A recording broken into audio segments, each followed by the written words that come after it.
Cursed by the umbral night, shall my blade give a bloody sight? Is vengeance truly the only way in darkest of nights? What if the bane of its existence is tarnished in a fight? Or will I be absorbed from the sword that's in my right?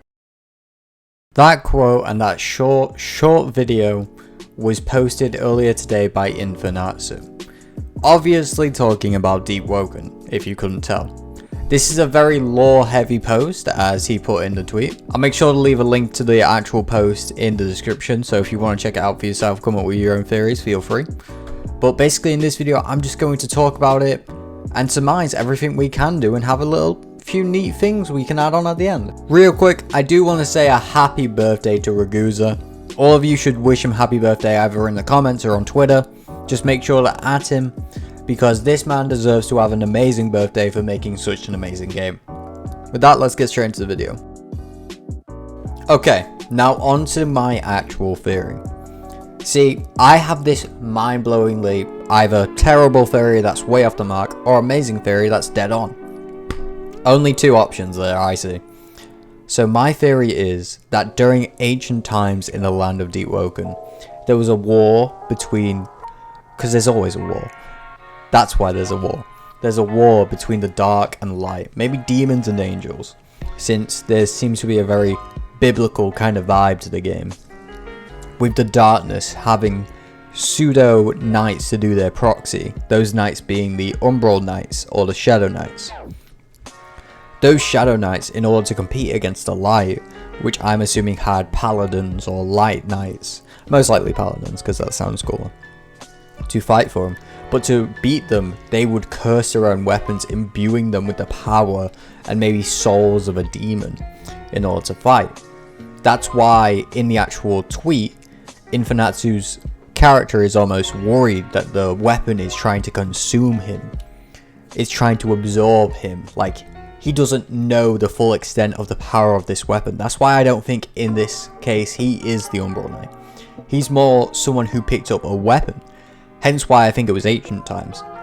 Because after the war concluded, or somehow got stopped in some way, their weapons was left and they're scattered all over the realm.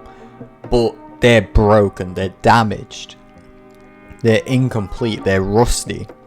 But I think they have the ability to absorb, well, we know they have the ability to absorb. I think they have the ability to repair themselves through absorption. In the darkness's case, by defeating good people or just killing people, their blood replenishes the sword. Hence why I feel like Infernatsu's sword is a lot bigger, more pronounced. It's a lot more definite. Rather, when you look at the opponent's weapon, which it being small, frail, kind of scattered to pieces, it's a lot more damaged looking than a full sword. That's why I think the weapons can repair themselves. In case of light, you have to defeat demons or darkness or monstrous NPCs like the one we fought Agamatsu fighting in his Deepwoken video, to repair the weapons themselves to unlock their full potential. In this case, I think once you fully repair a weapon, you gain access to the magic that weapon used to have. By giving up people's lives, you gain access to, in this case, shadow magic. So you can become more of a demonic figure, a demon of sorts. Hence why in the actual tweet, he's doubting himself. He's like, do I have to keep going down this path? Is vengeance my only way? Why should I keep doing this? Almost like he's being led along by something, maybe the will of the weapon itself. In case of lore. Obviously in game this will be completely different and won't affect you, but lore matters, okay? Lore matters. That's why I'm trying to come up with a good idea. I feel like that way you can introduce the lore that they're trying to build and the gameplay. Think about it, you have to fight players or NPCs to repair the weapon to gain more strength. So you feel like you're getting stronger as you cut down more enemies.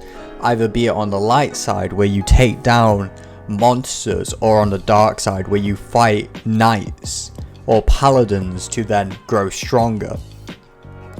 I could definitely see this be a massive game aspect. Now, with that all being said, it is all complete speculation, and I have no proof of this whatsoever, but Well, besides the tweet. But real quickly, I do want to say this one thing. This game has gotten so much hype and inspired so many people to do their own thing that someone actually came up with their own lore around the situation Infernatsu's in while in that picture. And it's actually some really good lore. And honestly, I think Ride needs to take notes. Like, goddamn, he wrote that perfectly and it fits the vibe amazingly. I don't know how this will go, but just from that little snippet and what people are creating on their own completely separate from Ragusa, this game is going to be top tier. The lore is going to require videos on videos on videos, and I'm here to bring you it every single time.